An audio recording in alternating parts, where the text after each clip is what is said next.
Hello. तर आज आपण बनवणार आहोत माझ्या पद्धतीचा dry fruit laddoo. In short dry fruit plus सीड्सवाला लाडू आपण म्हणू शकतो. तर आजकाल ज्यांना हॉर्मोनल इम्बॅलन्स, केस गळती आणि स्किनवरती पिंपल्स असेल तर त्यासाठी बेस्ट लाडू आहे हा. तर सर्वात आधी तर मी पंपकिन सीड्स आणि सनफ्लॉवर सीड्सची पावडर बनवलेली आहे. त्यानंतर आता मी इथे घेतलेली आहे सेसमी सीड्स म्हणजेच तीळ आणि त्याचीसुद्धा पावडर बनवलेली आहे.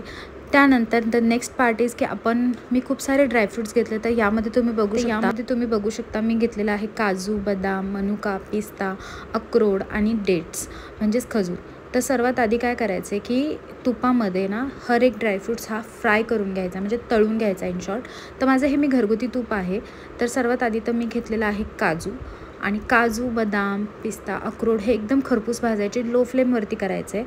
त्यानंतर ते लाडवामध्ये एवढे सुंदर लागतात. तर सर्वात आधी तर मी काजू करून घेतलं आहे, त्यानंतर पिस्ता झाला आहे, त्यानंतर आता मी बदाम करून घेते आहे. तर खूप सुंदर आणि खरपूस भाजायचे हे, जेणेकरून लाडवामध्ये खूप छान लागतात. त्यानंतर मी अक्रोड आणि मनुके हे लास्ट भाजायचे. आता ड्रायफ्रूट झाल्यानंतर आपण जी सीड्स बनवलेले, म्हणजे सीड्सची पावडर जी बनवलेली होती ना, तर ती फ्राय करायची.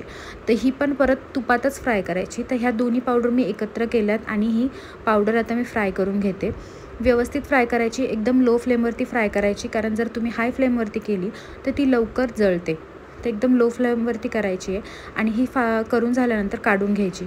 आता ह्याच्यामध्ये मी डेट्स वापरलेले आहे. गुळाला मी रिप्लेस केलेला आहे, बिकॉज ऑफ गूळ आणि साखर हे मला सेमच वाटतात. तर त्यामुळे मी खजूर घेतलेला आहे इथे, आणि तुम्ही सीडलेस खजूर घेऊ शकतात. तर मी खजूर घेतला आणि तो मिक्सरमध्ये बारीक करून घेतलेला आहे सीड्स काढून, आणि त्यानंतर तोही तुपात मी थोडासा फ्राय केला आणि यानंतर यामध्ये सर्व मिक्स केलेले ड्रायफ्रूट्स आणि सीड्स एकत्र केले. आता हे सर्व परत एकदा तुपात फ्राय करायचे. तुम्ही तुपात करू शकता किंवा तसंही करू शकता, पण मी परत थोडासा तुपात फ्राय केलेला आहे. आणि हे प्रॉपर भाजल्यानंतर काढून घ्यायचं. अशी पावडर दिसते. तुम्ही ही पावडर जरी अशी खाल्ली तरी चालेल आणि लाडू बनवून खाल्ला तरी चालेल. तर हे चांगलं मळून घेतल्यानंतर आपले हे एक लाडू तयार होतं आणि रोज एक लाडू खायचा आहे.